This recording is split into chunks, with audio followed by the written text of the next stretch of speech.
Un candidat, un projet, dernier acte. Ils sont 8, vous le savez, à la course au fauteuil présidentiel dans le cadre de l'élection du 12 avril 2025. Ils sont donc invités sur ce plateau pour vous présenter leur vision à travers leur projet, programme de société pour les 7 prochaines années, si jamais ils sont élus au soir du 12 avril 2027. Et ce, grâce à la HAC, la Haute Autorité de la Communication, via bien sûr la Commission d'accès équitable des candidats, partis ou groupements politiques aux médias publics. Merci pour votre fidélité renouvelée à notre chaîne et aux chaînes partenaires. Madame, Messieurs, bonsoir chez vous.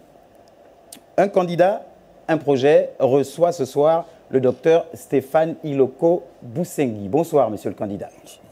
Alors, les journalistes qui vont m'accompagner ce soir et qui vont vous poser les questions sur le pan politique, vous avez Stéphane Nguema de l'AGP, l'Agence gabonaise de presse. Vous avez une dame, Wivine Ovandam de Gabon Première. Elle interviendra sur les questions de société. Et puis, le volet économique, lui, sera assuré par Vibrian Aseko Olomo de Radio Gabon. Docteur Stéphane Iloko Boussengi, vous êtes donc né en 15 août 1961, vous êtes de nationalité gabonaise bien sûr, marié, père de famille, vous êtes Massango de langue vernaculaire, votre père se nomme Boussengi Mabila Richard, ancien combattant de la guerre d'Indochine, votre mère Boussoye ou Boussoye Boussoye. Voilà, Ibala Marie, elle est infirmière, accoucheuse, à la retraite. Alors, compétences et atouts, vous avez une maîtrise de l'art oratoire, connaissance approfondie des us et coutumes de la communauté Massango, leadership et gestion de projets multisectoriels. S'agissant de votre engagement politique, vous êtes ancien porte-parole du PDG, le Parti démocratique gabonais, actuellement président du large rassemblement Arc-en-Ciel. Vous êtes candidat à l'élection présidentielle, vous parlez le français et l'anglais. Langue vernaculaire, vous parlez le Tsogo et le Sango. Loisirs, vous faites du football, voyage et également de la lecture. Alors, en termes de formation académique, vous êtes donc de la faculté de médecine, Université des sciences de la santé au Gabon, faculté de médecine et de pharmacie Hassan II, Casablanca au Maroc, formation post-doctorale, chirurgie générale, surveillance épidémiologique, gestion de projet. S'agissant de votre parcours professionnel, vous êtes ancien inspecteur général de la santé, ancien conseiller du ministre de la Santé, ancien conseiller du DCP, expert en santé publique et en gestion de projets sanitaires. Alors, vous faites des affaires et dans l'entrepreneuriat également. Vous intervenez dans plusieurs secteurs à travers diverses entreprises, notamment l'hygiène publique et l'assainissement, prévoyance et assistance médicale, achat, négoce et courtage en assurance, TP, bâtiments et travaux publics.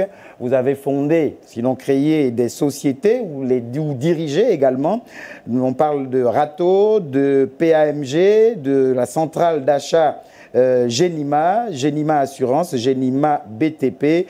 Votre carrière sportive, vous êtes un ancien footballeur international gabonais.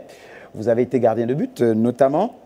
Vous avez évolué dans des sélections de Langounier et de Logoué Maritime, dans différents clubs, l'AS de Mouila, l'USM, Union Sportive de la Police, l'US, Raponda et puis l'AS Sogara. C'est bien cela, monsieur le candidat. Alors, tout de suite, on va parler un tout petit peu de votre vision pour le Gabon. Vous êtes pour un Gabon prospère et conquérant. En quelques mots, déclinez aux Gabonais qui vous regardent votre vision avant de rentrer dans les différents plans avec mes confrères.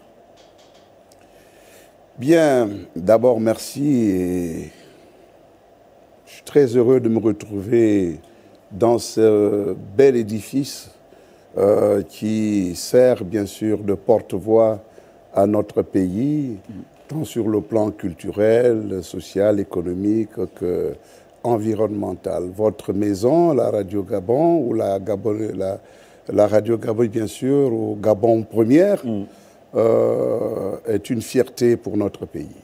Merci. Participer activement à cet événement de grande importance pour notre pays est quelque chose d'unique, de spécial. Et c'est donc avec beaucoup de plaisir que je me permets de prendre la parole pour expliquer en quelques mots, et c'est ce que vous avez souhaité que je fasse, ce que j'entends par un Gabon conquérant et prospère. Notre pays, depuis son indépendance, a vécu, bien sûr, dans un modèle socio-culturel qui, malheureusement, ne lui a pas permis d'atteindre des sommets escomptés. Le peuple gabonais est toujours resté en deçà de ses potentialités, un pays riche, mais avec un taux de pauvreté assez élevé.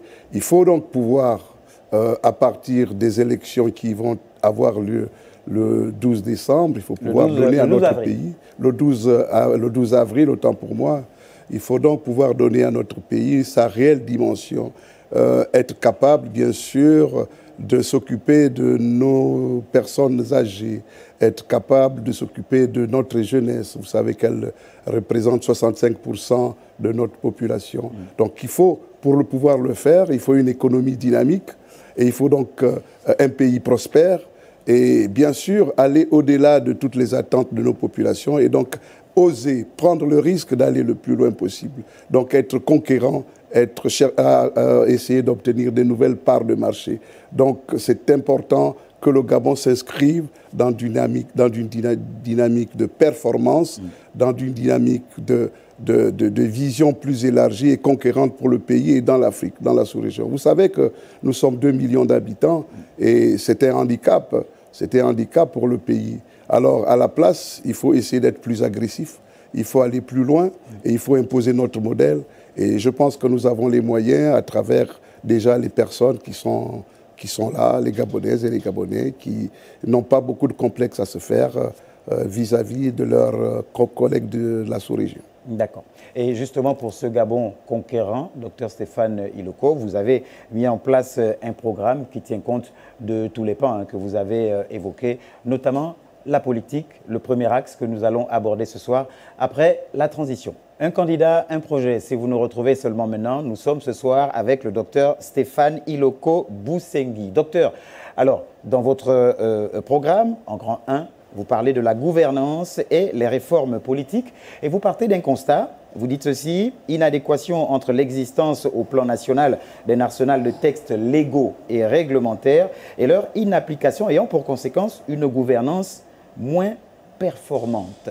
Alors, que comptez-vous faire par rapport à ces textes? Mais, monsieur, vous faites bien de le relever. Nous avons certainement les meilleurs textes. Lorsque vous regardez ce qui, avant la transition, bien sûr, ce qui était mis au service de notre pays, aussi bien sur le plan législatif que réglementaire, vous vous rendez compte que ce n'est pas le véritable problème de notre pays. Le problème, c'est l'applicabilité de ces textes. Et donc, il faut des hommes capables de les appliquer. Il faut mettre l'homme au centre de notre problématique. Je vous assure que si nous avons des hommes qu'il faut, des hommes bien formés, des hommes loyaux, des patriotes, vous verrez que le Gabon ne se portera pas si mal. C'est pour ça que nous estimons qu'il faut mettre, bien sûr, un accent particulier sur la formation, la formation intellectuelle, certes, mais aussi la formation tout court. Parce que nous avons perdu les repères. Aujourd'hui, le jeune Gabonais qui est parti du village n'arrive pas, bien sûr, à repartir pour non seulement faire ses initiations, mais en plus n'arrive pas à avoir des modèles. Nous avons aujourd'hui plus des enfants qui se jettent, qui se lancent bien sûr, dans la dépravation des mœurs. Nous voyons tout ce qui se passe dans les lycées. Nous voyons bien sûr ce qui se passe dans les églises, pour ne pas revenir dessus. Il y a quelque chose à faire pour notre pays. Et selon vous, justement, cette inapplicabilité ou inapplication, comme vous dites, serait liée à une formation qui n'est pas efficiente ou plutôt à des valeurs qui ne sont pas, comment dire, conquises par ceux chargés d'appliquer ces textes? Il y a deux choses, la formation. Nous avons l'impression que la rigueur a foutu le camp. Nous avons l'impression, en tout cas moi, à notre époque, on avait l'école catholique. Moi, je suis un produit de l'école catholique. Nous faisions, avant de commencer les cours, la prière. Et nous avions une obligation, bien sûr, de parler le français. Il y avait ce qu'on appelait, il y avait une punition lorsqu'on parlait sa langue à l'école. Donc il y a des valeurs comme ça qui ont disparu. Il y a ce qu'on appelait la GEC, la jeunesse étudiante chrétienne. Il y avait la jeunesse chrétienne. En tout cas, beaucoup, il y avait les scouts, les éclaireurs, il y avait des milieux de formation, des cercles de formation qui ont pratiquement disparu. L'enfant doit être formé à la maison, il y avait l'initiation. Vous allez remettre tous ces cercles? Je vais réhabiliter tous ces cercles dont vous parliez à l'instant qui ont disparu? Je pense que c'est fondamental. D'accord. C'est fondamental parce que un enfant qui n'a pas de repère, j'ai mon neveu. Je lui ai dit, mais il faut que tu fasses l'école. Il m'a dit, papa, pourquoi faire l'école? Je lui ai dit, mais parce que tu pourras devenir un cadre dans ce pays. Il dit, non. Si les gens qui n'ont pas fait l'école ont des VX, roulent en V8, pourquoi je vais faire l'école?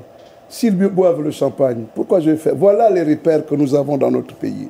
Des gens qui ne se sont pas concentrés, qui ne sont pas allés à l'école ou qui ont refusé d'aller à l'école parce que le Gabon a l'obligation de former ses enfants jusqu'à l'âge de 16 ans. Donc ce n'est pas un problème de l'État, c'est un problème des valeurs. Si vous avez les enfants, les parents qui ont démissionné, vous comprenez, les enfants n'ont pas de repères. Il faut donner aux enfants les repères. Les repères, d'accord. Alors la gouvernance et les réformes politiques, c'est avec mon confrère Stéphane Guéma. Bonsoir, monsieur le candidat. Bonsoir, homonyme. Voilà. Vous venez de dire tout à l'heure que nous avons des beaux textes, mais nous avons un problème d'application. Mais dans votre projet de société que nous avons parcouru, vous parlez de la révision de la Constitution et du Code électoral. Que voulez-vous réviser dans ces deux textes? Bien, cher ami. Je peux vous appeler cher ami? Allez-y, il n'y a pas de souci. D'accord. Parce que vous vous appelez Stéphane, donc vous êtes un homonyme. Non, je souhaite que nous ne revenions plus sur cette Constitution. Je l'ai dit. Je l'ai dit, j'ai mené campagne pour le non. Le non parce que j'estimais que cette Constitution était clivante. J'ai estimé que cette Constitution, lorsque je serai élu, si je devrais être élu, bon, je l'ai dit et je l'ai redit, je la mettrai à la poubelle. Pourquoi? Je la mettrai à la poubelle parce qu'elle ne favorise pas l'unité nationale. Elle ne favorise pas la cohésion nationale.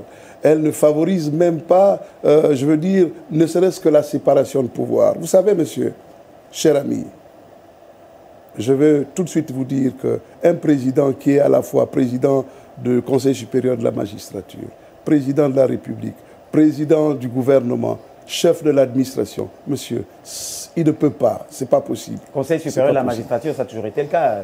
Pardon? Ça a toujours été le cas. Ça n'a jamais été le cas, monsieur. Ça n'a jamais été le cas. Nous avons été hypocrites. Nous avons été malhonnêtes. Nous n'avons pas été sincères. Sur nos textes, il y avait bien une séparation de pouvoir. Il y avait un président de la République et un Premier ministre. Il y avait le Premier ministre qui était le chef du gouvernement et chef de l'administration. Il y avait bien sûr le président de la République qui, j'allais dire, en synergie avec le président le Premier ministre, conduisait la destinée de la politique gouvernementale. Il y avait bien sûr le Parlement et la justice, si on peut l'appeler comme ça. Lorsque vous dites que ça n'a jamais été le cas, le président, à l'époque de Léomba, par exemple, le président Léomba était président et Feu Omar Bongo était vice-président chargé du gouvernement. Vous parlez du passé. Vous parlez du passé, mais vous n'avez pas tort de vous appuyer sur le passé. Vous savez, il faut bien avoir du recul. Pourquoi il y a eu le coup d'État de 1964? Parce que justement, le président de la République avait concentré tous les pouvoirs. Et nous ne devons pas vivre dans un pays qui vit sur la peur, j'allais dire, quelqu'un qui se réveille à 3 heures du matin pour voir si on ne va pas le dégommer. Il faut avoir des institutions fortes. Il faut avoir un président de la République. Mais dans notre culture, monsieur, dans notre culture, mais il n'y a pas un chef suprême. Il y a un mari et une femme. C'est ça la culture gabonaise. Pourquoi nous ne voulons pas faire comme chez nous au Gabon? Pourquoi nous ne voulons pas faire comme nous l'avons dit lors du dialogue national? Nous repartons vers les fondamentaux. Les fondamentaux, c'est 2 personnes. On ne peut pas avoir une seule personne. C'est un monstre. C'est un monstre. Et moi, si je suis président de la République, je refuserai d'être un monstre. Je repartirai. D'abord, je réduirai la durée du mandat présidentiel à 5 ans. Si je suis président de la République, je ne ferai qu'un seul mandat. Si je suis président de la République, mon Dieu, la justice sera complètement libre. Je vais vous dire, pour terminer, monsieur Stéphane, je suis écœuré, monsieur. Lorsque je vois ce qui se passe dans notre pays avec la justice, je n'ai pas voulu en parler. Mais la justice est pratiquement à la solde du président de la République et donc du gouvernement. Il faut éviter ça, monsieur. Il faut éviter ça. Nous sommes un pays laïque, certes, mais nous savons qu'il y a une trilogie. Même dans nos familles, il y a le Père, le Fils et le Saint-Esprit. Donc, respectons nos us et coutumes. Moi, je suis Massango, monsieur. Ça vous gêne, ça peut vous choquer, mais nous aussi, nous avons la trilogie. Il y a, bien sûr, les parents Boussunga, il y a Ibenzi, il y a Dibambe Di Marina. Donc, il faut accepter la diversité. Il faut accepter, justement, c'est parce que nous sommes hétérogènes, c'est parce que nous sommes hybrides que ça marche. Vous ne pouvez pas avoir un seul individu qui décide sur tout. Ce n'est pas juste, ce n'est pas bien. Ce n'est même pas pour moi que je le dis, c'est pour le pays. Monsieur le candidat, est-ce à dire que si vous êtes élu au soir du 12 avril, vous ne serez pas président du Conseil supérieur de la magistrature? Bon, la Constitution va m'imposer d'être le président du Conseil supérieur de la magistrature. C'est la Constitution. De quelle Constitution parlons-nous? Pardon, oui. De quelle Constitution parlez-vous? La Constitution qui sera à la poubelle, de quelle Constitution? Oui, vous savez, j'ai déjà eu ce débat avec Dr Mouata. La Constitution qui va être appliquée, c'est celle qui existe aujourd'hui, qui est mauvaise. Elle est mauvaise. Et mon conseiller m'a dit qu'on ne pouvait pas mettre cette Constitution à la poubelle.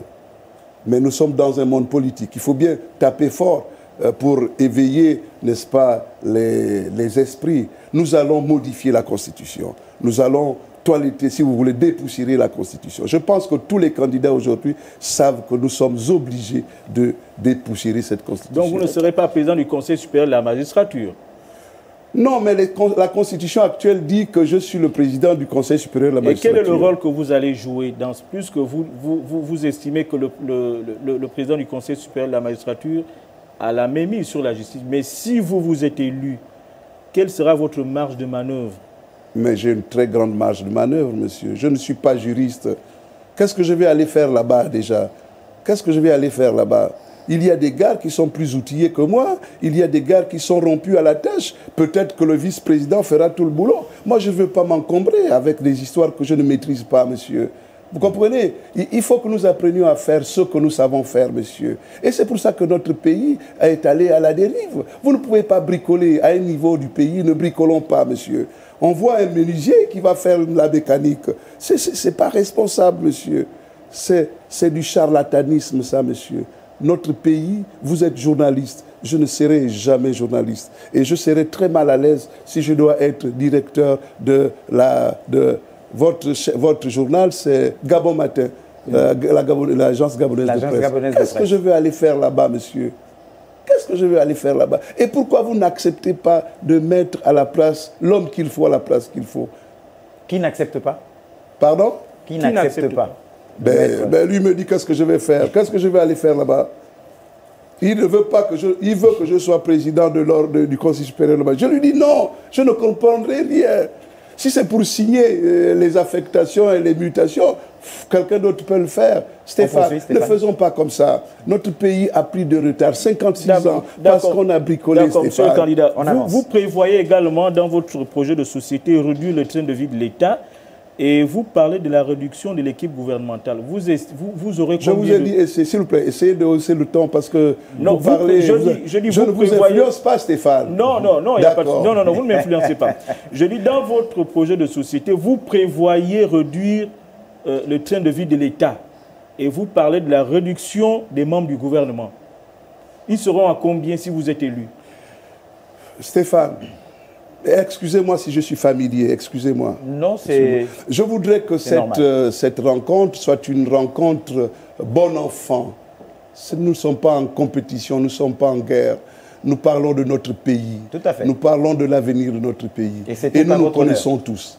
D'accord, mais qui a fait que nous ayons 9 provinces? Qui l'a fait? Moi, je suis né en 61, j'ai trouvé 9 provinces, je crois, si je ne me trompe pas. Mais 9 provinces, on peut dire 2 ministres par province. Pourquoi il y a 4 ministres ici, il y a 7 ministres ici? Qu'est-ce qu'ils vont faire, ces ministres? Donc environ 2 ministres par province, par 18 exemple. membres plus le Premier ministre. Pardon? 18 membres plus le Premier ministre. Il n'y a plus le Premier ministre. Il y a maintenant un vice-président du gouvernement. Dans votre constitution. Non, il faut dire. Je pense que le minimum, c'est 2 ministres.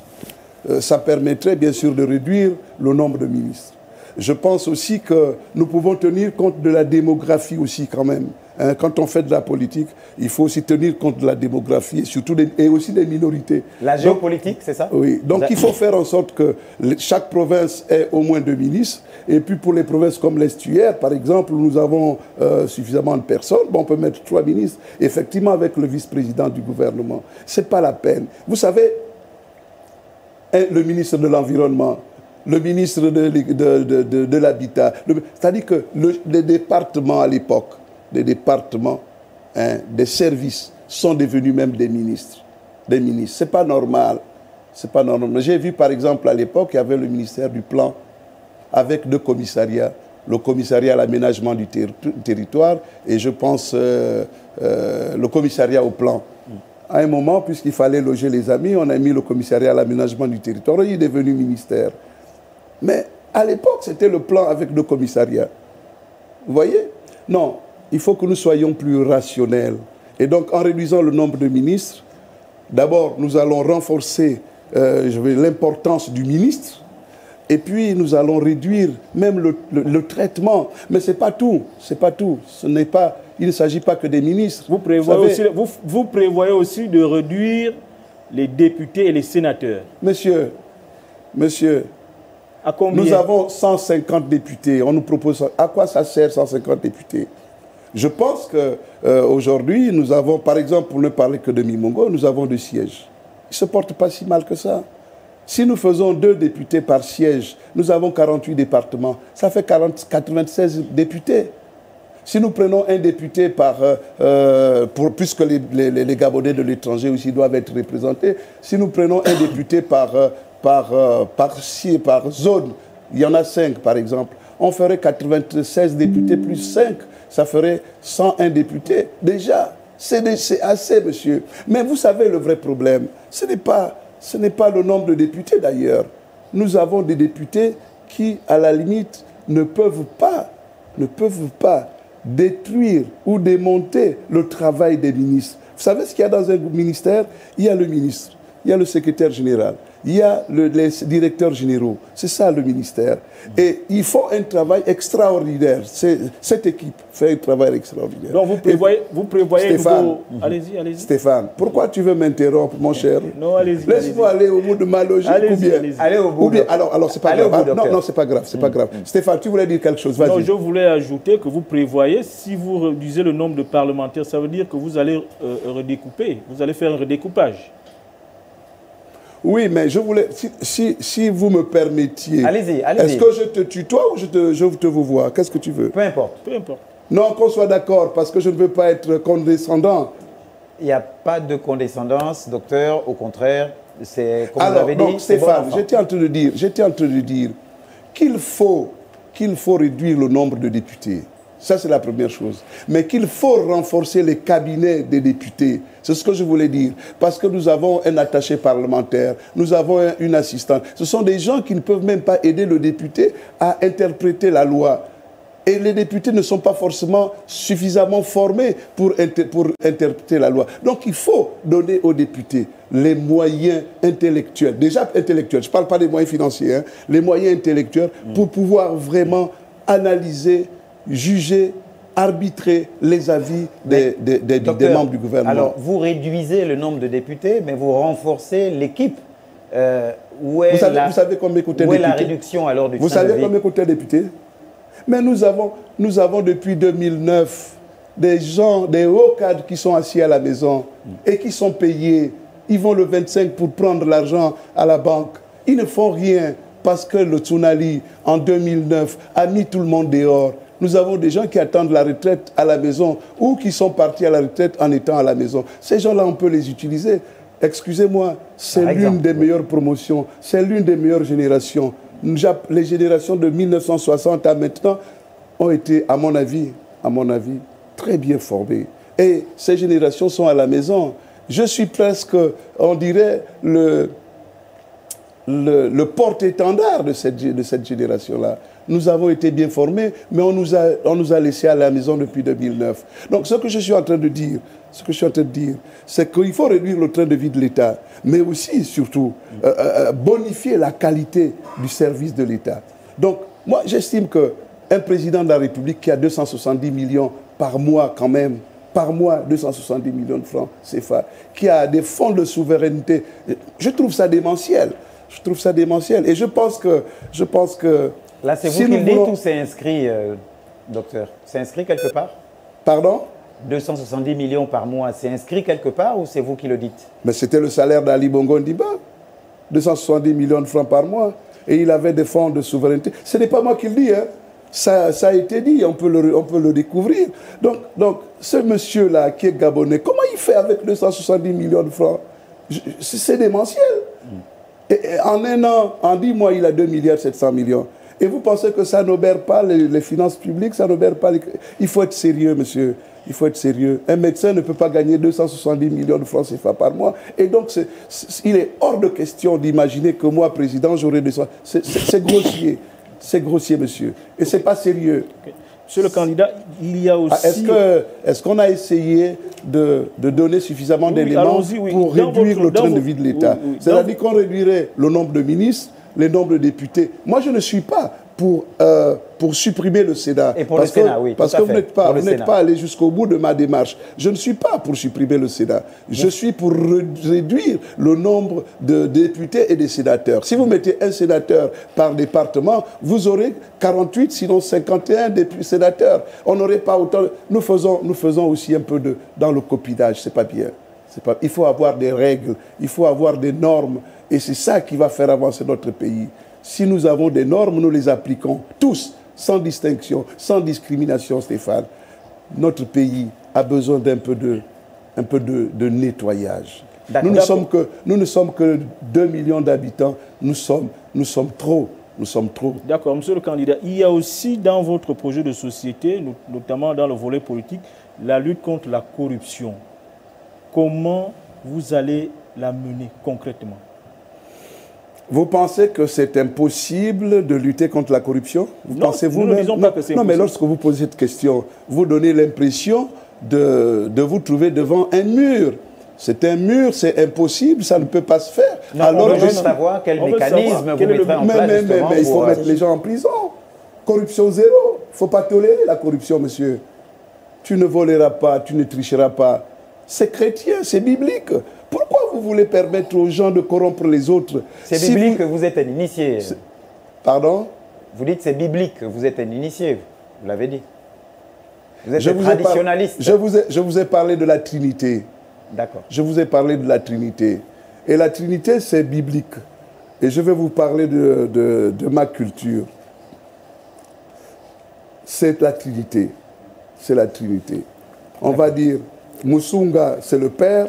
On va dire Sima, c'est le fils. On va dire Mouloulou, c'est le Saint-Esprit. C'est la Trinité. Nous sommes 3 dans notre tradition. Nous avons 3 clans. 3. Donc, qu'on soit initié. Et puis, je vous dis, je suis catholique. Mais je me retrouve très bien. Je me retrouve très bien dans mon initiation, dans ma tradition. Parce que je ne sais pas qui a copié sur l'autre. Donc, vous mettrez les corrompus en prison, tout simplement. Tout bonnement. Je mettrai les corrompus pour lutter contre la corruption. Mais c'est l'une des preuves. Il faut sévir d'abord. Il faut sévir. On a fait trop dans le copinage, dans le laxisme. Mais un gars qui vole, un gars qui corrompt, mais c'est un gars qui empêche au pays de se développer. Et donc il ne faut pas pardonner. Là, je ne suis même pas d'accord avec ceux qui pensent, attention, si je suis contradictoire, je ne suis pas d'accord avec les gens qui pensent qu'il faut aller là, mettre en place une commission vérité-réconciliation. Je ne suis pas d'accord. Hein? Parce que les gens qui demandent qu'on mette en place cette commission, ce sont les premiers qui iraient en prison. Ils iraient en prison. Parce que tous ceux qui parlent là, moi je suis à l'aise. Je crois que je dois rendre grâce à Dieu. Mais tous ceux qui parlent là, ils doivent aller en prison. Ou bien ils n'ont pas fini, ils ont bouffé les queues de budget. Parce qu'à la fin de chaque exercice budgétaire, ils ont bouffé les queues de budget. Ou bien, bien sûr, ils ont surfacturé. Monsieur, c'est notre pays, monsieur. Nous nous connaissons tous. Nous nous connaissons tous. Moi, docteur Stéphane Germain Iloko, demain, président de la République, je vous fous en tôle, monsieur, parce que vous aurez volé. Parce que, battons-nous, peut-être pour améliorer nos salaires, battons-nous. Mais ne nous organisons pas pour faire des frappes. Ils appellent ça faire les frappes, monsieur. C'est-à-dire qu'ils surfacturent. Et moi, je suis frileux. Ces gens-là vont au village, ils nous narguent avec l'argent volé, monsieur. Il faut les envoyer en prison, monsieur. Il faut les envoyer en prison. Docteur, vous ne craignez pas que vous ayez des voix en moins au 12 avril en promettant de mettre justement ceux qui peuvent potentiellement être vos voix? Vous voulez que je vous réponde franchement? Si je dois être battu le 12 avril parce que je suis honnête, parce que je suis sincère, je préfère, monsieur. Je ne veux pas être un corbeau, monsieur. Je ne veux pas être un corbeau. Et vous, monsieur, comment vous l'appelez? Celui qui est perché, ce vilain oiseau. Le corbeau. Le corbeau. Je ne veux pas être un renard, excusez-moi. Je ne veux pas vous me prendre pour un corbeau, monsieur. Vous savez tous que le corbeau a un vilain bec, mais parce qu'il a un fromage dans son bec. Et moi, vous venez lui dire, le corbeau, tu es très beau, tu es joli. Moi, je ne veux pas être le renard, monsieur. Je préfère perdre cette élection le 12 avril que de tromper le peuple gabonais. Le peuple gabonais doit savoir, et c'est pour ça que cet exercice, j'aurais même refusé, j'allais refuser de venir ici. Parce que je ne voyais pas l'intérêt de participer à une arnaque. C'est une arnaque. Venir mentir aux Gabonaises et aux Gabonais, promettre aux Gabonais ce qu'on ne peut pas faire, parce qu'on ne le fera pas. Celui qui demande aujourd'hui de mettre en place la commission vérité et réconciliation, mais il se rendra très vite compte de ce que... Il va lui-même aller en prison. Donc il n'appliquera pas ça. Donc monsieur, je préfère ne pas être élu le 12 avril. Si je dis la vérité, je dirai la vérité, monsieur. D'accord. Vous savez, dans ma tradition, on ne ment pas. On ne ment pas chez moi. Chez les Massango, on ne ment pas. Si vous mentez, mais le diable vous avale. Et je pense que c'est l'une de mes faiblesses. Les gens ne m'adoptent pas facilement. D'accord. On l'a compris. Dernière question, Stéphane. Monsieur le candidat, vous prévoyez également au niveau diplomatique de revoir les accords bilatéraux et multilatéraux. Vous voulez parler des accords bilatéraux? Accords, oui. Vous prévoyez de les revoir. Mais écoutez, monsieur. Avec qui, notamment, vous prévoyez de revisiter ces accords? Mais écoutez, monsieur, qu'est-ce que vous voulez faire si vous vous enfermez? Qu'est-ce que vous allez faire si vous vous enfermez? Vous ne pouvez pas vous enfermer. Je crois qu'il faut être en bonne intelligence avec vos voisins, pourquoi pas, le monde. Bien sûr qu'il y a des accords qui sont signés, qui ont été signés peut-être à l'époque des précédents présidents, oui. Souvent, les accords sont signés dans l'intérêt de celui qui est là. Donc, les intérêts du président Ali Bongo Ondimba ne sont pas forcément les miens. Vous parlez de quels accords et avec qui?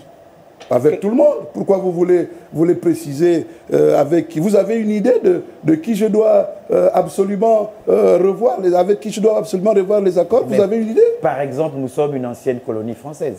Oui, oui. Mais oui. Mais attendez, vous avez peur de dire les choses, dites les choses. Je suis là pour répondre à vos questions.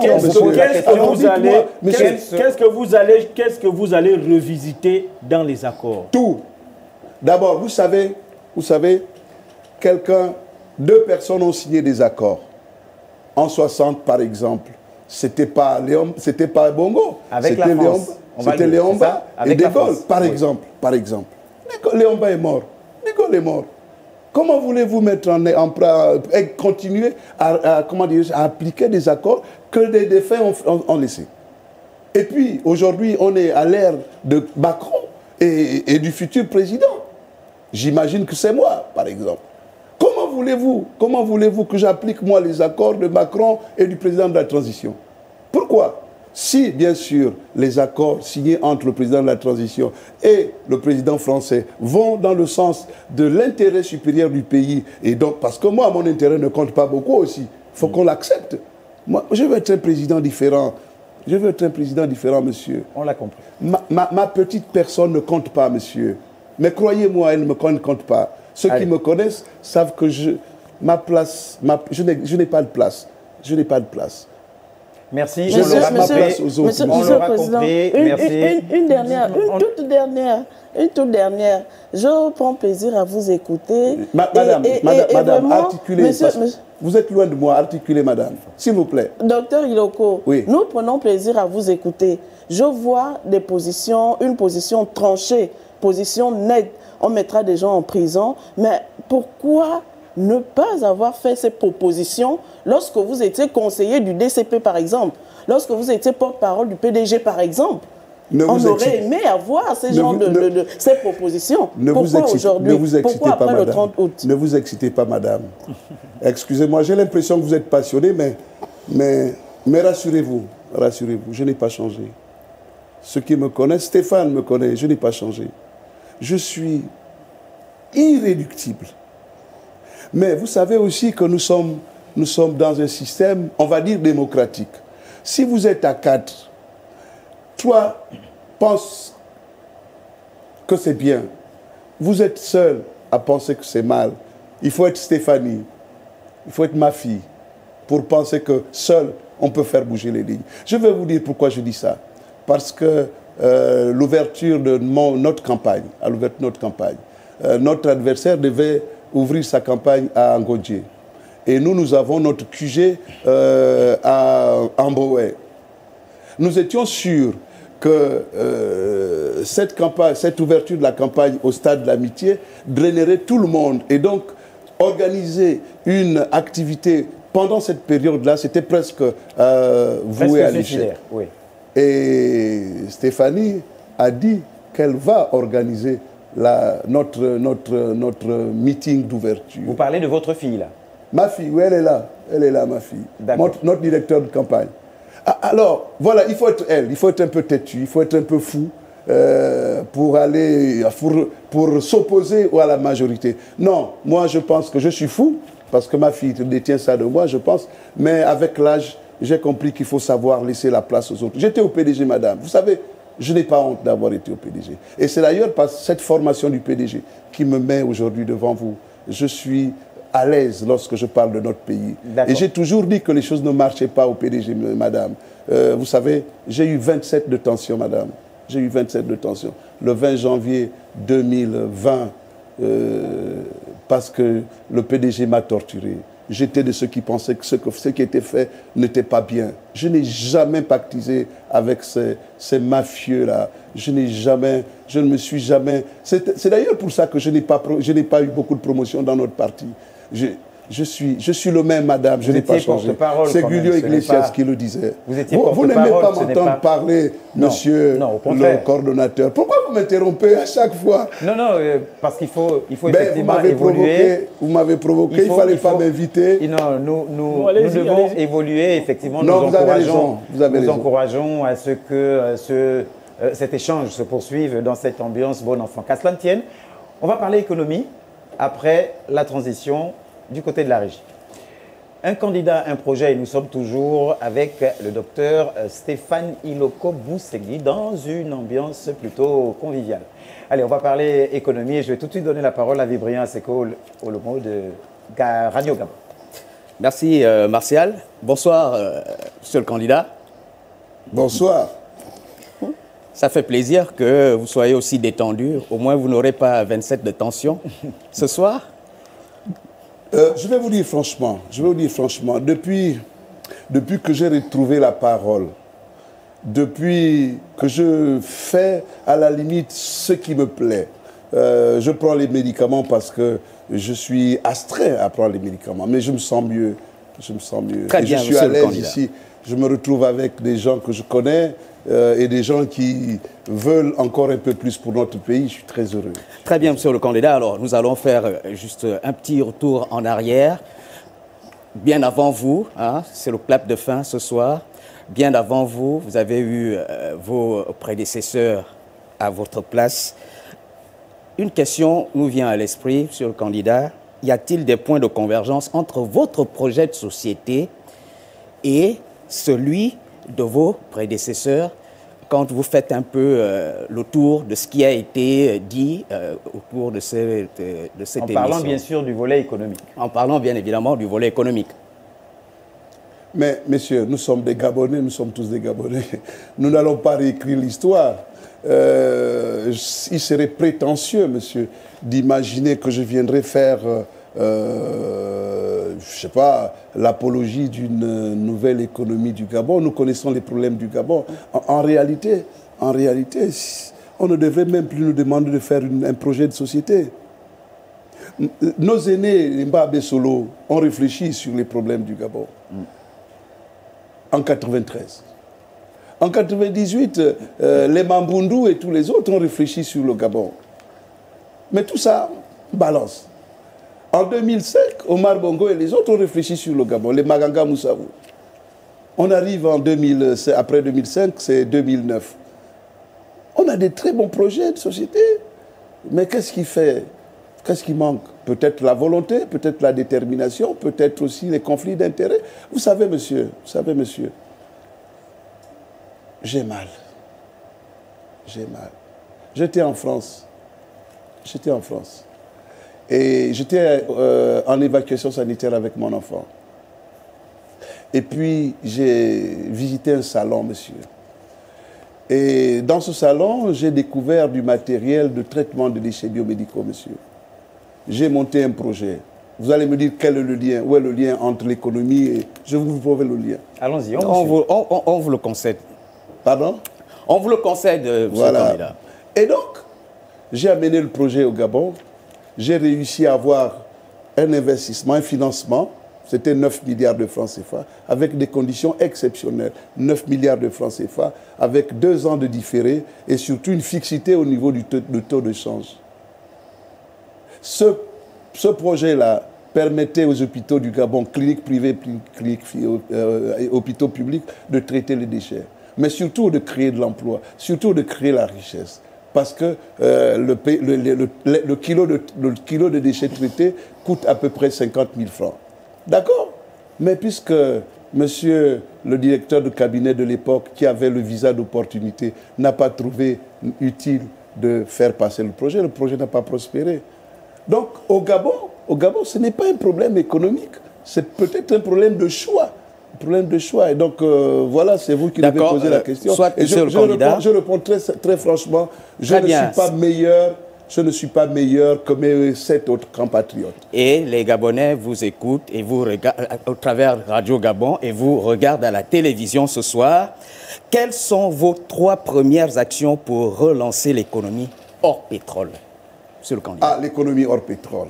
Vous faites déjà bien de parler de l'économie hors pétrole parce que, vous savez, le pétrole, c'est peut-être une malchance, c'est peut-être un malheur pour nous. Parce que lorsque le Gabon s'est mis dans l'exploitation du pétrole, on a presque laissé tomber les autres secteurs économiques, alors que c'est une erreur grossière que nos dévanciers, bien sûr, ont été amenés à commettre. Le pétrole est là, mais il va finir de toute façon. Mais nous avons d'autres niches. Nous avons d'autres niches, nous avons les mines.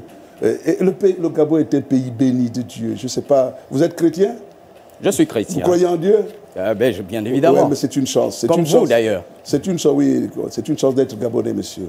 C'est une chance d'être Gabonais. Il faut déjà voir comment notre pays est gâté dans le domaine de l'économie. Alors, trois premières actions concrètes pour relancer l'économie. Il faut diversifier l'économie d'abord. Il faut diversifier. Et puis, il faut amener le pays à transformer, la première transformation au Gabon. Il faut une rigueur au niveau justement de la déclaration de ce qui est produit. Vous savez, lorsque vous produisez le pétrole ou le manganèse, en réalité, celui qui produit le manganèse ne déclare pas tout ce qu'il a produit. Celui qui vend le manganèse ne déclare même pas les prix de vente du manganèse. C'est opaque. Il faut une transparence au niveau de la gestion de ce qui est. Une transparence, une rigueur. Et il faut privilégier je veux dire, tout ce qui est fiscalité. Parce qu'il y a finalement des pans de notre économie qui sont bien sûr sous protectorat de qui, je ne sais. Donc il faut être rigoureux. Il faut que ceux qui sortent du sol soient connus par ceux qui sont les propriétaires, c'est-à-dire les Gabonais. Et je pense qu'il faut une rigueur dans ce domaine-là. Il faut une rigueur. Alors, donc, quand vous parlez de rigueur, vous parlez forcément de souveraineté économique. Autrement dit, vous allez renégocier les contrats. Quels critères pour renégocier les contrats? Sûrement avec les compagnies étrangères, forcément. Bien sûr, oui.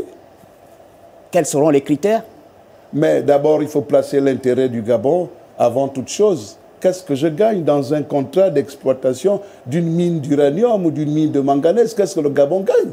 Parce que si le Gabon gagne 20% sur un gisement, sur les 100%, le Gabon ne gagne pas. Vous pensez bien que beaucoup ont essayé avant vous, docteur? Avant? Beaucoup, vos prédécesseurs, si vous êtes élu au soir du 12 avril, beaucoup avant vous, ceux qui ont été présidents avant vous, ont bien essayé peut-être de renégocier ces contrats, mais qui apparemment, ça n'a jamais prospéré. Est-ce que vous êtes sûr qu'ils ont vraiment négocié? Voilà pourquoi on vous pose la question. Non, comment est-ce que vous allez faire pour justement imposer cette souveraineté à ces entreprises? Mais là, il ne s'agit même pas de souveraineté. Vous me posez une question, je vous réponds, je vous dis regardez bien. D'accord. Regardez bien. Moi, je suis propriétaire du sol et c'est mon gisement. Vous avez probablement du matériel pour exploiter mon gisement. À la limite, ce que je peux faire, c'est je vous donne 50%, moi je gagne 50%. Je vais prendre un exemple bête. J'avais fait venir un gynécologue du Mali, docteur Diarra. Je peux vous donner le nom, docteur Diarra. Et donc, il faisait des échographies chez moi, dans ma clinique. Et lui, c'était le technicien. Moi, j'avais l'échographie, j'avais le bâtiment. Et nous nous étions entendus. Lui donner 60% parce qu'il avait la technicité, il avait tout. Et moi, j'avais 40%. C'est mon échographe. Donc, on fait ça, c'est ma terre, c'est mon manganèse. Tu exploites mon manganèse, tu me donnes par exemple 40%, pas 18%. Mais les présidents, je vais vous dire pourquoi les présidents, ils n'ont même pas négocié. Parce que ce qui intéressait les présidents, je pense, je prends le risque, c'est ce qu'ils gagnaient dans ces contrats-là. On a, je pense qu'un président qui a 18% sur les 100% de l'exploitation du pétrole, il n'ira pas négocier un contrat pour qu'il perde ces 18%. Donc c'est ça le produit. Je pense qu'on peut vivre décemment en privilégiant l'intérêt du pays. Donnons au pays, parce qu'il y a nous et il y a les générations futures. Préparons les générations futures. Nos enfants doivent être préparés pour affronter le pays dans des conditions absolument plus intéressantes que les nôtres. Ce sont nos enfants. Ce qui m'emmène d'ailleurs, monsieur le candidat, à vous poser cette question. Vous parlez également dans votre projet de société de soutenir les PME et PMI gabonaises et à créer l'emploi aux jeunes. Comment? C'est impossible? Pas impossible. Mais dites justement à ces jeunes, comment est-ce que vous allez créer de l'emploi pour que eux, ceux qui sont au chômage, puissent véritablement se retrouver dans votre projet et dans votre ambition Et future. parlant d'emploi, monsieur le candidat, vous avez chiffré, hein, vous comptez créer 2000 emplois annuels pour les jeunes au travers des mécanismes de financement de jeunes. 2000 emplois. D'abord, la jeunesse, pour moi, c'est ma préoccupation première, la jeunesse. Elle doit être bien formée. Et il faut que cette jeunesse choisisse les métiers qui lui permettraient, une fois les études terminées, se retrouver sur le marché du travail. Donc, une adéquation, formation, emploi. Nos écoles ont longtemps produit des chômeurs. Chômeur, c'est un Gabonais, c'est un citoyen qui a un diplôme. Parce que ceux qui n'ont pas de diplôme ne sont pas des chômeurs. C'est la définition que je connais du chômage. Ils ne sont pas considérés comme étant des chômeurs, oui. D'accord. Vous savez, il y a un pays à côté de nous, c'est le Cameroun. Le Cameroun a réussi à créer une race d'hommes d'affaires. Le Nigeria a réussi à créer une race d'hommes d'affaires. Monsieur, c'est ça l'avenir du Gabon. L'avenir du Gabon, c'est de former, de créer des générations d'hommes d'affaires. Et comment comptez-vous ces générations d'hommes d'affaires, ces générations d'hommes d'affaires vont justement créer de l'emploi. Vous savez, on a essayé avec le FODEX, on a essayé avec... Ça n'a pas marché parce que nous n'avions pas de critères. Vous voyez, au lieu de donner nos eaux à quelqu'un qui ne sait même pas comment... chez lui, il n'y a pas d'eau, il n'y a pas de mer. Moi, j'aurais donné des milliards de francs CFA à un Gabonais pour prendre sous contrat, sous concession, la CNI. Monsieur, vous donnez 4 milliards à un jeune Gabonais, 4 milliards à un jeune Gabonais, et ce jeune Gabonais achète des bateaux, emploie des bateaux, des Gabonais. Il a l'obligation, bien sûr, de rembourser à l'État, peut-être 2 ans après son crédit. Monsieur, il faut qu'on arrive à faire ça. Aussi bien dans ces domaines, vous savez, il y a un domaine qui me tient à cœur, c'est la médecine. C'est la médecine. Vous savez, on peut faire dans la médecine, au lieu d'avoir des maisons qui servent de clinique, prends des jeunes médecins, groupe de médecins, on leur donne de l'argent, construisent une clinique aux normes, et puis ils ont tout le matériel dans la clinique. Ce sont des patrons, Il faut créer des patrons chez nous, au Gabon. Il ne faut pas... c'est un choix. Mais quel est le problème du Gabon? Je pense, nous avons des dirigeants complexés. Je ne parle pas des dirigeants actuels, hein, je n'ai rien contre eux. Mais un dirigeant doit accepter de faire, lui, la politique et laisser les affaires à des partenaires, à des promoteurs d'affaires, à des hommes d'affaires, monsieur. Mais l'homme d'affaires, c'est lui qui soutient le politique. Vous ne pouvez pas être politique et homme d'affaires. Ce n'est pas possible. Est-ce que vous voyez ce qu'il faut faire dans notre pays? Vous êtes vous-même un homme d'affaires. Vous avez créé... c'était écrit explicitement dans votre CV. Vous êtes un brillant homme d'affaires ça marche pas. Qui a été à la tête marche pas bien. de certaines sociétés, mais en même temps un politique bien connu sur la place. Non, il faut sanctionner les politiques qui font de la... C'est eux, ces gars-là, c'est eux. C'est eux qui créent des écoles privées pour blanchir l'argent. C'est eux qui construisent des bâtiments pour loger l'État, pour blanchir l'argent. C'est eux qui construisent des cliniques privées ou des pharmacies. Non, il faut arrêter. Celui qui veut faire de la politique, il fait la politique. Celui qui veut faire des affaires, doit faire des affaires. Moi, président, je vous jure, croyez-moi, je veux permettre aux Gabonais d'avoir des costauds, des hommes d'affaires. Vous allez renoncer à vos affaires? Je vais renoncer à vos affaires? Vous en avez des affaires? Non, mes enfants, chacun de mes enfants va prendre une structure. Chacun de mes enfants. D'ailleurs, je préfère ne pas leur laisser de l'argent, je préfère laisser des structures. Quid du financement, justement? Vous dites que vous allez créer ces 2000 emplois par an. Mais vous ne comprenez pas comment on va créer les 2000 emplois? Vous avez dit que vous allez financer. Un financement que vous allez trouver où et comment? Où est-ce qu'on trouve l'argent? Je ne comprends pas votre question. Où est-ce qu'on trouve les financements justement pour créer de l'emploi, 2000 emplois par an? Où est-ce que le docteur trouvera des fonds pour justement créer ces emplois? Soutenir ces emplois. Est-ce que vous voyez le phénomène? Créer l'emploi créer l'emploi, c'est déjà mettre en place. Et je vous dis de créer des hommes d'affaires. Vous prenez, mettons, 100 milliards de francs CFA et vous donnez à, par exemple, 10, 20, 30 hommes d'affaires. La question, justement, par rapport à cet exemple, c'est 100 milliards de francs CFA. Vous les trouverez où? Ah oui, mais vous m'avez demandé de réduire le train de vie de l'État, par exemple.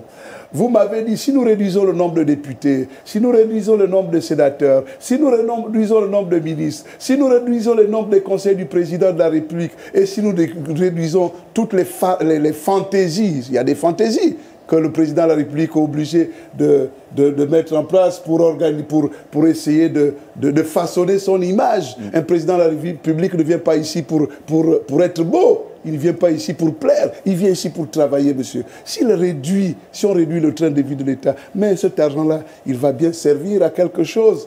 Il y a trop de gaspillage, monsieur. Je vais vous prendre un exemple, monsieur. La CNAMGES, vous n'en parlez pas, vous esquivez. La CNAMGES, c'est 12 milliards de francs CFA. C'est le volet de ma consoeur tout à l'heure. Vous avez sauté la dame, c'est pas bien. Alors, on va laisser la CNAMGES. On va laisser la CNAMGES. C'est pas Nous reviendrons dessus. Nous reviendrons sur la CNAMGES avec la consoeur. Revenons. Je vais en reparler. Non, mais laissez-moi repartir. Laissez-moi repartir. Alors, nous avons 200 000 milliards de francs CFA que nous jetons comme ça, jetés entre guillemets, pour avoir de la nourriture au Gabon. 200 000 milliards. Mais si nous créons une race d'agriculteurs, de promoteurs, voilà. Vous comprenez? Non seulement ça va créer dans l'emploi, mais ça va créer la richesse, monsieur. Donc, moi, j'ai 3 000 milliards, 4 000 milliards. Moi, je veux aller à 5 000 milliards par an de budget de l'État. C'est ce que je veux faire. Alors, vous pensez qu'avec 5 000 milliards multiplié par 7 ans, c'est-à-dire 35 000 milliards, vous pensez que je n'ai pas assez d'argent pour distraire 100 milliards ou 200 milliards de francs CFA pour créer pendant 7 ans, des générations d'hommes d'affaires. Vous pensez que ce n'est pas possible? Ou bien vous pensez que c'est parce que je m'appelle Iloko que je ne pourrai pas trouver de l'argent pour...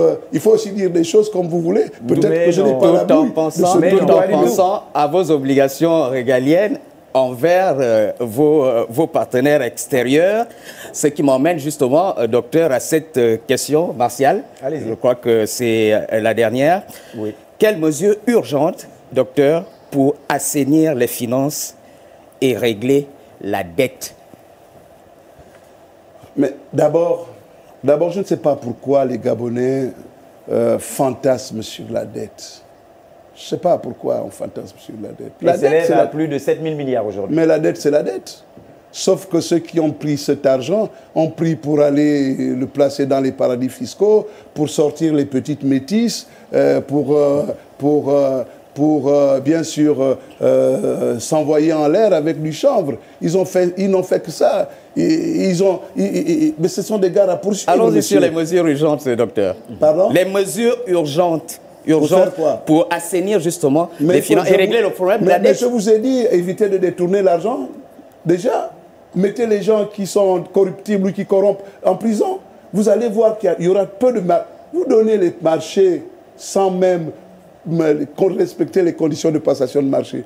Vous donnez un marché de 3, 4, 5 milliards à quelqu'un, 30 milliards à quelqu'un, sans même respecter, n'est-ce pas, la procédure. Mais il faut déjà, au niveau de il faut déjà être procédurier, monsieur. Les gars qui me connaissent, les gens qui ne m'ont pas compris. Je dis qu'au Gabon, on vend. On est des gamers, nous sommes des joueurs, monsieur. Il faut respecter la procédure. Si vous respectez la procédure, vous aurez très peu de déchets, vous perdrez très peu d'argent, parce que l'argent, c'est la procédure, c'est la méthodologie. Donc, on va revenir sur votre question. Qu'est-ce qu'on va faire? Il faut mettre les procédures. Pour sortir l'argent au trésor, il faut une procédure. Mais pour le moment, on a une dette. Pardon? On a une dette pendante. Qui est là. Mais la dette sera toujours là, monsieur. Et d'ailleurs, je ne voudrais pas mentir aux Gabonais qu'en arrivant ici, je ne vais pas m'endetter. C'est du mensonge. Je ne veux pas dire aux Gabonais qu'en venant ici, la dette va disparaître. C'est du mensonge.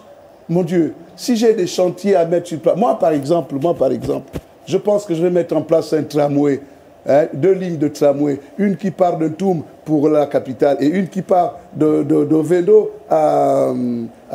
au Cap Esterias. Vous croyez que j'ai de l'argent dans mes poches pour mettre le tramway? Non, je veux aller chercher de l'argent. Je veux chercher de l'argent pourvu que je cherche cet argent pour mettre vraiment le tramway. Est-ce que un cet tramway investissement qui aura été précédé par des études? Est-ce que cet investissement finalement sera porteur? Là, vous parlez de tramway.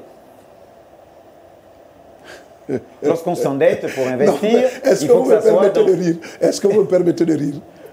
Si vous voulez, mais répondez à ma question. Non, vous pensez que mettre un tramway à Libreville, c'est un investissement qui n'est pas porteur? Ben, et c'est à vous de nous expliquer. Moi, je pose la question simplement. Non, monsieur. Les gens candidat. arrivent en retard au travail déjà. Indirectement, les gens arrivent au travail en retard parce que nous avons des taxis, nous avons des taxibus, parce que les routes sont bondées de monde. Monsieur, quelqu'un qui arrive au travail à 6 h, 7 h et qui sort à 16 h, mais il a produit 8 heures de travail, monsieur. Notre pays travaille 5 heures de temps. Alors, vous ne voyez pas que notre pays travaille même 4 heures de temps? Les gens arrivent à 8h30 et ils sortent à 13 h. Vous croyez qu'un pays qui veut se développer travaille comme ça, monsieur? Non, c'est parce que je veux que notre pays se développe, que je veux que les gens aillent au travail et restent plus longtemps au travail. Donc, je ne vous ai même pas parlé de la rentabilité en termes de finances, c'est-à-dire vente de tickets. Je ne vous ai pas parlé de ça. Je vous ai parlé des effets collatéraux. C'est à ces aspects, les gens, monsieur, c'est à ces aspects dans que votre emprunt. Pourquoi tu me fatigues? Dans votre emprunt, docteur, vous poussez, monsieur le candidat, et vous avez bien expliqué, et les Gabonais ont compris que ce sera un projet les Gabonais n'ont pas compris que si je mets le tramway, les gens arriveront à l'hôpital tôt, les infirmières et les infirmiers, les médecins, monsieur. Si, ça m'énerve de voir un médecin dans un taxibus, monsieur. Ça m'énerve. Ça m'énerve, monsieur, je vous jure. Je vous jure. Excusez-moi. Excusez-moi. C'est inadmissible. Quelqu'un qui va sauver un malade qui monte dans le taxibus. Vous savez, Et bonjour, docteur. Oh là là. Très bien, docteur. Mais vous êtes parlez... Donc je dis que le tramway est rentable, monsieur. Et c'est dommage qu'avant moi, les gens n'aient pas pensé à ça. Il faut aller au travail tôt. Il faut terminer tard, monsieur. Et vous produisez. Et lorsque vous produisez, l'hôpital, les gens meurent. Les gens meurent à l'hôpital parce que le médecin vient en taxibus 30 minutes, 1 heure après le malade qui est aux urgences, monsieur. J'ai envie de faire de ce pays un pays performant, monsieur. Et nous l'avons compris. Merci. Vous parlez justement de santé, du docteur, du médecin qui prend le taxi et qui arrive en retard.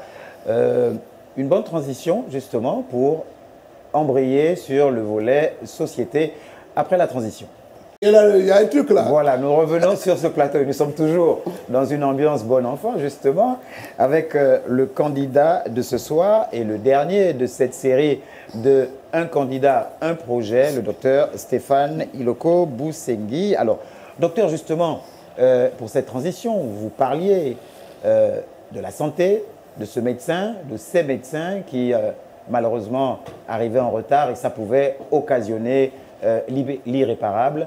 Sur le plan de la santé, que comptez-vous faire, justement? C'est mon dada. Je suis né pour faire de la santé. Les grandes mesures que vous prendriez, justement, pour... Pourquoi pas? Toutes les mesures sont grandes. Allez-y. Toutes les mesures sont grandes. Vous savez, je suis triste aussi lorsque je vois des cadres de la santé se comporter comme ça. Parce qu'ils ont appris et ils savent ce qu'il faut. Monsieur, la médecine, c'est d'abord la médecine préventive et la médecine curative. La médecine curative au Gabon, c'est un peu de tape à l'œil.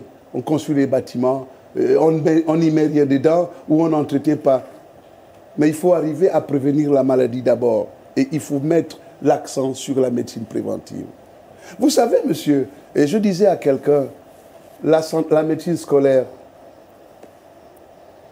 l'infirmerie du lycée Léomba, c'est pour donner le Doliprane. Non. L'infirmerie du lycée Léomba, c'est pour voir si l'enfant entend bien, pour voir si l'enfant voit bien, pour voir si l'enfant n'a pas un problème du cœur. C'est la médecine scolaire. C'est pour détecter les malfaçons, détecter les problèmes qui peuvent empêcher à l'enfant de suivre correctement son éducation, sa formation. La médecine sportive, c'est la même chose. C'est de la prévention. C'est pour éviter que les gens ne tombent sur les stades de football ou de volley ou de basket. Ça n'existe pas chez nous. La médecine du travail, c'est la même chose. La médecine préventive. J'ai créé une structure de lutte,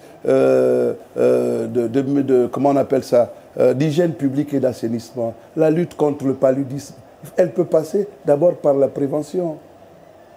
Vous voyez? Donc, il faut la prévention. Et je pense qu'il faut donner suffisamment de moyens pour régler cette question de médecine préventive. Au Gabon, c'est 2%. J'ai fait appel à Rotimbo. Je préfère le citer pour qu'il sache qu'il n'a pas été sérieux.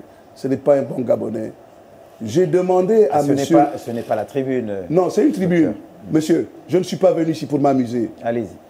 Je ne suis pas venu ici pour m'amuser. Je suis venu ici pour dire ce que je ferai demain lorsque je serai président de la République, monsieur. J'ai demandé à un cadre, un haut cadre, un très haut cadre du ministère de la Santé de me permettre d'exploiter les éléments objectifs et pertinents pour faire mon projet de société en rapport avec la santé. Il m'a baladé. Ils sont incapables de donner des bonnes informations.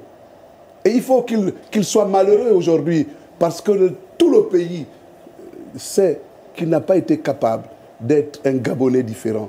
Notre problème, ce n'est pas d'être contre la transition, parce que lui, il sert la transition aujourd'hui. Moi, je n'ai rien à foutre avec la transition. Mais mon problème, c'est d'être capable de proposer aux Gabonaises et aux Gabonais des choses concrètes en matière de santé. Qu'est-ce que vous voulez que je vous propose si je n'ai pas accès aux informations nécessaires aujourd'hui? Qu'est-ce que vous voulez que je vous propose? Aujourd'hui, si je ne sais pas combien de cancers, il y a un registre du cancer, si je ne sais pas combien de cancers nous avons, aujourd'hui, si je ne sais pas combien de Gabonais meurent pour une cardiopathie, vous voulez que je vous propose quelle solution? Donc, il faut commencer par là, monsieur. Il faut commencer par là. L'information médicale, monsieur. Il faut que les Gabonaises et les Gabonais, surtout ceux qui ont accès aux dossiers, qu'ils soient démocrates, qu'ils acceptent de donner les dossiers aux autres pour que les autres exploitent les dossiers dans l'intérêt du pays. Ce n'est pas dans l'intérêt d'un gouvernement. On a compris. Oui. Qu'est-ce que je vais faire? Ben, vous l'avez dit, on comprend que lorsque vous serez élu, vous aurez toute la latitude d'avoir toutes les informations nécessaires. Non, mais ce n'est pas tout. C'est pas tout. Ça, c'est pour envisager des politiques de santé. Mais ce qui est fait actuellement, et vous avez raison, ce qui est fait actuellement, pourquoi on évacue? Moi, c'est évacuation zéro. Évacuation zéro. Moi, j'ai mon enfant, il est mort, paix à son âme. On est allé en France, il avait une insuffisance cardiaque. Les médecins de l'hôpital de Libreville ont posé le diagnostic et ils ont donné le traitement. Nous sommes allés en France, ça a coûté peut-être 30 millions de francs CFA à la CNAMGS. Monsieur, en France, on nous a dit que le traitement était bon. Donc, ce que nous sommes allés faire là-bas, c'est un peu les exploitations, les explorations fonctionnelles. Nous sommes allés chercher la pression intracrânienne, cardiaque, par exemple. Vous voyez, qu'on ne fait pas ici. Donc, il faut qu'on arrive à donner aux médecins, aux bons médecins que nous avons, le plateau technique nécessaire, au lieu de faire dans la démagogie, monsieur, au lieu de créer des structures qui n'ont rien, monsieur. Et on parle des CHU, on parle... Bon, je ne voudrais pas revenir sur ce que mes prédécesseurs ont dit, ça ne m'intéresse pas. Mais il faut être utile, monsieur. Nous n'avons pas assez d'argent. Il faut savoir investir l'argent dans les secteurs prioritaires. Et la médecine, la santé, c'est un secteur prioritaire. Monsieur, la CNAMGS, parce que la CNAMGS s'est complètement détournée de ses missions. Complètement détournée de ses missions, monsieur. Parce que la CNAMGS, c'est une caisse nationale d'assurance. Caisse nationale d'assurance maladie. Monsieur. Et de garantie sociale. Donc, non, moi je préfère. Pour ce qui me concerne, c'est une caisse nationale d'assurance maladie, monsieur. Ce n'est pas une caisse nationale pour poser des diagnostics ou pour décider des lieux des évacuations des malades, monsieur. Ils payent la facture. Nous avons 12 milliards de francs CFA, monsieur, pour chaque année. Vous savez combien servent pour soigner les malades? C'est moins de 5 milliards de francs CFA. Le reste va dans tout ce qui est assistance et tout ça. Il faut qu'on arrête ça, monsieur. Alors, qu'est-ce que vous comptez faire alors? Qu'est-ce que vous comptez faire dans ce cas? On l'a compris, donc vous, Président, vous allez réorienter... Vous comprenez tout. Vous allez réorienter tout cela, toute cette politique. Non, mais il faut terminer. Oui. Il faut faire de la santé un secteur prioritaire. Pourquoi? Parce que si nous avons des Gabonais en mauvaise santé, vous ne serez même pas là pour animer cette émission. Donc il faut que nous soyons en bonne santé. Et donc l'État, et il y a un gros problème, on a la médecine militaire, on a la médecine civile. Mais monsieur, la médecine militaire, le ministère de la Défense, ce n'est pas son rôle, la médecine militaire. Et moi, j'étais inspecteur général de la santé. Je me suis permis d'aller inspecter à l'hôpital militaire du Pécano. La Défense a un pan social, hein, docteur, quand même. La Défense. à un pan social. Donc, Nous ne parlons pas de la même chose. Vous avez dit que ce n'est pas son rôle. Oui, nous ne parlons pas de la même chose. Lorsqu'on interdit à un inspecteur général de la santé du Gabon d'aller inspecter un hôpital militaire, on a oublié que le patron de la santé au Gabon, c'est le ministre de la Santé. Donc, même si le ministère de la Défense a un pan social, ce qui est tout à fait normal, mais si vous voulez avoir une santé performante, il faut que l'information en matière de santé soit la même pour tous les Gabonais. Les militaires sont des Gabonais, déjà qu'ils font la politique. Les militaires sont des Gabonais, comme les civils sont des Gabonais. D'accord. Alors, nous allons vous remettre entre les mains de Wivi Novandon, puisque la société, c'est son domaine. Elle a des questions à vous poser, toujours sur le plan social. Oui, nous sommes en plein dans la société, avec la santé. Avec vous, je voudrais aborder un autre point qui est tout aussi important, c'est celui de l'éducation. Alors, dans votre projet de société, vous constatez en matière d'éducation un déficit infrastructurel, l'absence chronique d'équipements et de matériel pédagogique, la faible performance dans l'encadrement des élèves, mais aussi l'insuffisance des allocations budgétaires. Et comme solution, vous proposez de construire 2000 salles de classe par an sur toute l'étendue du territoire national. Et puis, point. J'ai envie de dire, est-ce la seule solution pour résoudre les problèmes d'éducation au Gabon? Non, ce n'est pas la seule solution. Mais vous savez que mon projet de société ne peut pas tout ressasser. Sinon, ce serait 200, 300 pages. Nous donnons des grandes lignes. Et bien sûr, lorsque nous prenons la question de l'éducation, nous essayons d'évoquer... Non, madame, pour l'enseignement supérieur, j'ai au moins 3 points qui essaient quand même de montrer la vision vers où on ira. Mais dans l'éducation nationale, nous n'avons que la construction des 2000 salles de classe. Madame, c'est plus grave que ça, l'éducation nationale. Et je vous ai d'ailleurs dit, en démarrant mon propos, que je ne suis pas un renard. Je ne veux pas être un renard. Vous qui allez me lire samedi, je ne souhaite pas que vous soyez le corbeau.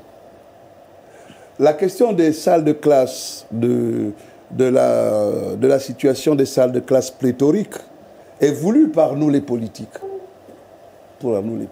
Parce que nous nous sommes permis, et d'ailleurs peut-être d'autres construiront Libreville 2, mais nous nous sommes permis de vider l'intérieur du pays, bien sûr pour faire en sorte que tout le monde vienne dans les capitales. Et ça fait quoi? Ça fait une surpopulation scolaire dans les grandes villes, pendant que l'intérieur du pays se vide. La solution que nous proposons, bien sûr, ce n'est même pas de construire les salles de classe à Libreville, c'est de les construire au mieux vers l'intérieur du pays. Pourquoi?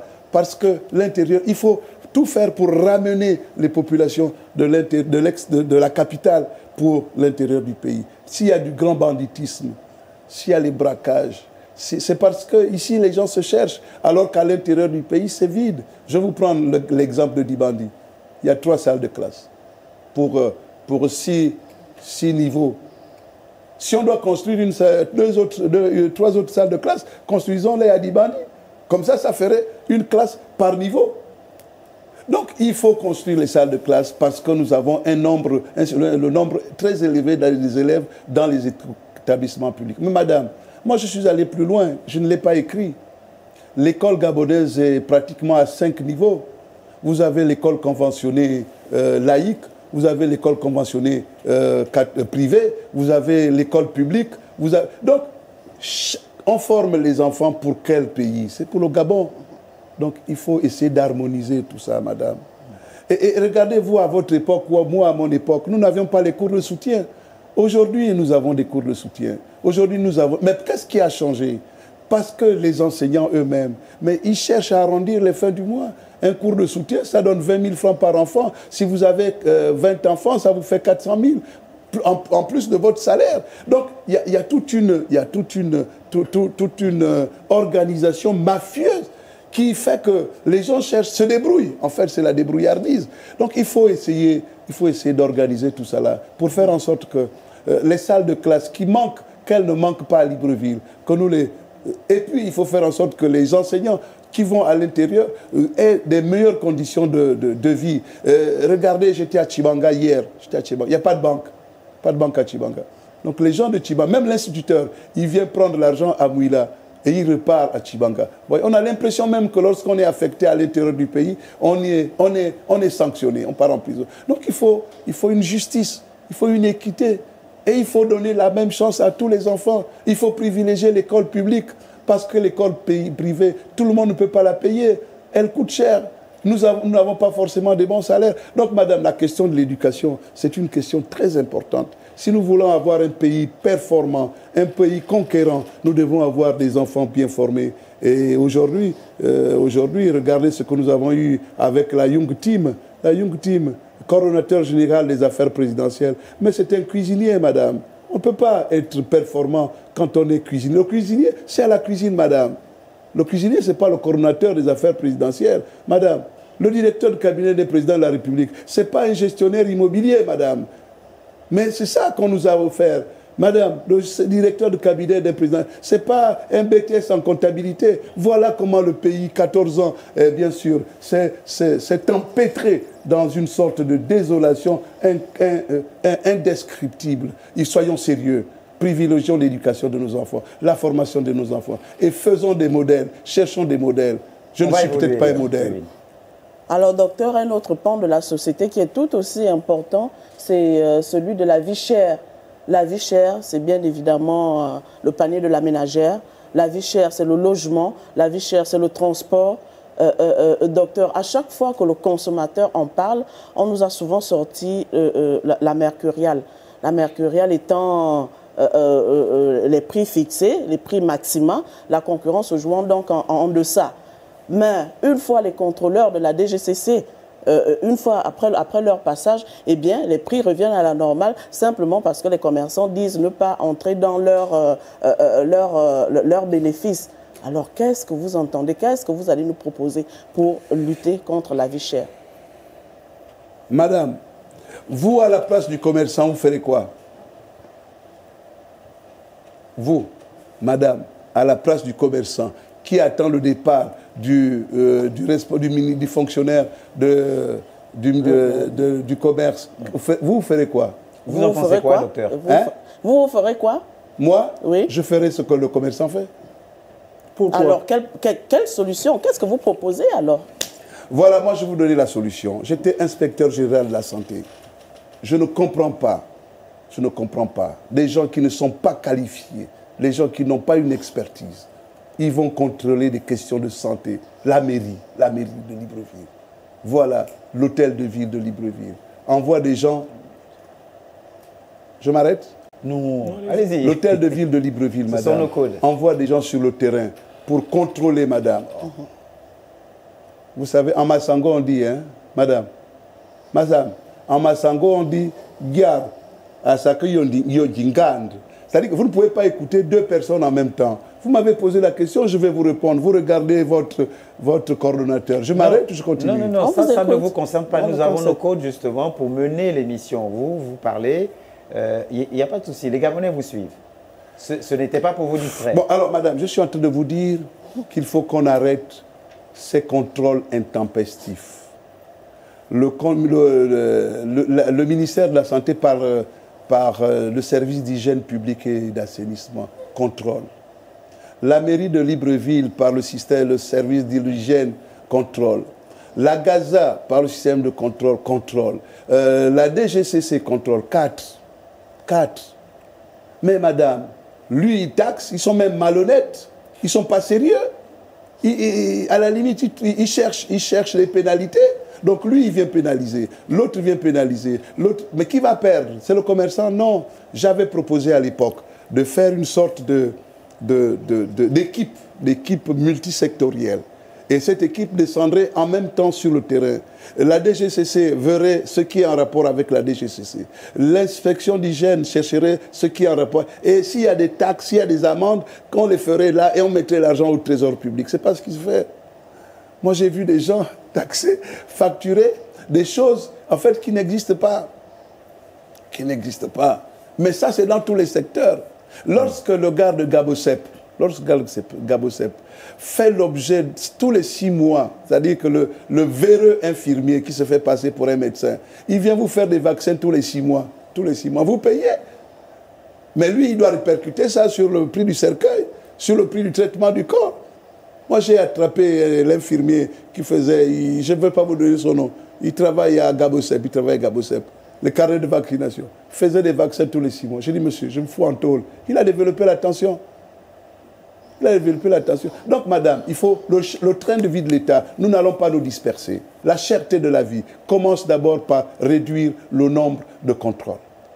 Le panier de la ménagère, le coût de la vie qui est élevé, doit donc passer par une rigueur. L'État doit empêcher aux mafieux de continuer à harceler les commerçants, madame. La première chose. Et puis, il faut qu'on arrive. Et je crois que c'est le Premier ministre Ndansima qui l'avait dit. C'est cher parce qu'il n'y a pas plusieurs fournisseurs. C'est la loi de l'offre et de la demande. Si vous avez plus de fournisseurs avec des prix concurrentiels, bien sûr que les choses vont s'améliorer d'elles-mêmes. Donc, il y a toute une politique qui doit être mise en place par le gouvernement. Mais le gouvernement ne fait pas d'efforts. C'est d'ailleurs dans son intérêt que la vie soit chère. Parce que nous sommes en même temps membres du gouvernement et détenteurs de fonds de commerce. Nous sommes vraiment juges et partis. Il faut que les politiques arrêtent d'être des affairistes. Là, les gars sont tous des hommes d'affaires. Dernière question, Willy. Alors justement, vous faites bien de dire que les services coûtent cher parce que, à cause de la rareté. Le Gabon dépense près de 4 milliards de francs CFA. Je ne vous entends plus, madame. Le Gabon dépense près de 4 milliards de francs CFA en importation. 80% de 400 milliards. 400 milliards. Ça a augmenté, c'était 200 milliards. C'est maintenant 400 milliards. 400 milliards, oui. Et dans ce montant, 80% est destiné aux denrées alimentaires. C'est dire que nous ne produisons rien. Ça, c'est connu de tous. Alors, pourquoi ne pas développer l'agriculture, la riziculture? Pourquoi? Pourquoi ne pas produire? Pourquoi ne pas faire dans la production pour que les prix baissent? Les prix n'augmentent. Est-ce que vous êtes des Gabonais, vous, là? Quelle question, docteur? Vous n'êtes pas Gabonais? Allez-y, votre proposition, votre réponse. Stéphane, tu n'es pas Gabonais? Je suis Gabonais. Parce que, justement, le Gabonais n'a pas une tradition d'agriculteur. Et ça ne peut pas marcher. Et puis, l'agriculture, ce n'est pas un métier, j'allais dire, de loisir, de plaisir. C'est-à-dire, on n'a rien à faire, on part faire de l'agriculture. Ce sont des gens formés, c'est des ingénieurs agronomes. C'est des techniciens d'agriculture. Donc, c'est un métier. Il faut organiser le métier d'agriculteur pour avoir de bons agriculteurs. Et puis, il faut s'appuyer sur les pays qui ont une tradition d'agriculture. Moi, je voulais monter... Je vous dis, j'ai mis à Oyan, c'est combien? 110 km de Libreville. Non, 140 km de Libreville. J'ai fait une petite bananeraie. Donc, je peux vous parler de l'agriculture. J'ai fait un peu de riz à Mimongo. Je peux vous parler de l'agriculture. J'ai même planté le cacao à Mimongo. Je peux vous parler. C'est pas simple. C'est pas simple. Vous n'allez pas prendre des gens aujourd'hui, vous leur donnez 200 milliards de francs CFA et ils deviennent des agriculteurs. Donc le Gabon a des terres fertiles, c'est certain, c'est certain. Mais il faut une tradition, Et moi, personnellement, j'avais réfléchi à l'époque. Ce n'était pas parce que je voulais transformer le village de mes grands-parents d'Ibandi en une sorte de grenier. Et moi, je voulais m'appuyer sur les expatriés, sur les Camerounais, sur les Burkinabés, parce qu'ils ont le métier. Il faut faire une sorte... Non, madame, il faut faire une sorte de transfert de compétences. C'est-à-dire que vous amenez les gens et ils commencent, et puis vous mettez avec des compatriotes, et plus le temps passe, plus les compatriotes s'habituent, et puis ils repartent chez eux et vous faites les combats. C'est ce que nous avons fait à l'hôpital. D'accord. À l'hôpital, je vais terminer. Oui, nous sommes quasiment... Mais c'est de votre faute, il ne faut pas me donner la parole, monsieur. Voilà, oui, mais non, je vais terminer. Vous êtes là pour... Je vais terminer. Vous avez vu les hôpitaux autrichiens. Vous avez vu les hôpitaux autrichiens? Les hôpitaux qui sont dans les provinces, là. Donc, les Autrichiens sont venus au Gabon et ils ont amené leur savoir-faire. Ils ont conçu les hôpitaux et ils étaient sûrs que s'ils partaient après les hôpitaux tomberaient. Donc, ils ont mis une direction bicéphale. C'est-à-dire, par exemple, un directeur général et un directeur général autrichien et un directeur général gabonais. Un directeur financier autrichien, et ça durait 4 ans. Après 4 ans, les Autrichiens partaient et ils laissaient les Gabonais. Donc il faut arriver aussi à faire un transfert de compétences. Il ne faut pas faire la gabonisation pour la gabonisation. La preuve, c'est que tout ce qu'on a essayé en mettant des Gabonais, bah écoutez, Air Gabon est parti, hein. Air Gabon, notre perroquet national est parti parce voilà, qu'on était fantaisistes. Nous sommes, docteur, monsieur le candidat, arrivés quasiment au terme. Alors, dans votre CV, on l'a vu, hein, vous avez été un grand sportif à l'échelle nationale, internationale même, on peut dire, gardien de but. Certainement, vous avez pris quelques buts, mais vous en avez également arrêté beaucoup. Un petit mot quand même pour le sport, votre vision, si vous êtes élu. En 1 minute, s'il vous plaît. Et puis nous allons conclure. Mais écoutez, le sport fait partie de mon quotidien. Non, il faut réorganiser le sport. Et il faut essayer de créer la passion dans le sport. Parce que le sport vit de passion. Il faut surtout faire en sorte que la pratique du sport soit vulgarisée. Et il faut permettre aux sociétés qui ont pignon sur rue de financer le sport. Ça ne doit pas être une seule activité du gouvernement. Donc il faut pratiquer le sport depuis le berceau. C'est très important. Traditionnaliste, grand initié, la culture ne sera pas en reste. C'est obligatoire. Vous devez aller chaque vacances au village, vous devez faire initier les enfants doivent parler la langue, vous devez apprendre aux enfants, bien sûr, les codes du village. C'est pour ça qu'aujourd'hui, nous n'avons presque plus de repères. Non, il faut privilégier, il faut renforcer nos éléments culturels. C'est notre vie. Voilà, alors ces enfants vous regardent, leurs parents aussi, les Gabonais tout entiers vous regardent. Vous leur dites quoi au terme de cet échange, cette présentation par rapport à votre projet pour les 7 prochaines années en termes de conclusion? Écoutez, les Gabonais sont matures. Les Gabonais savent exactement ce qu'ils veulent.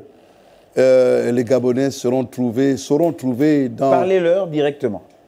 Ah, parler aux Gabonais directement. Mais écoutez, chers compatriotes, Gabonaises et Gabonais, je suis le docteur Stéphane Germain Iloko Boussengi.